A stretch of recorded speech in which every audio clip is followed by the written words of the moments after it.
Hey ma'am, good afternoon po. Ano pong hanap niyo ma'am?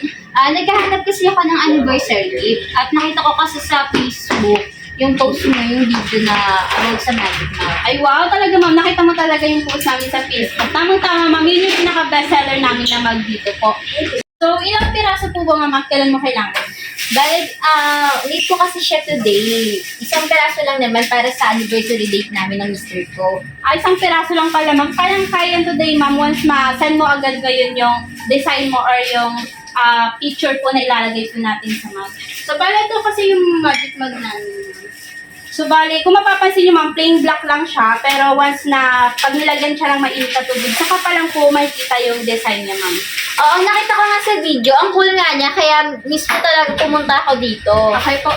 Since pang anniversary gift ma'am, mag-add ko na lang ng keychain o kaya mousepad. Add ko na lang din ma'am ng 100, then sabay ko na lang din sa mug.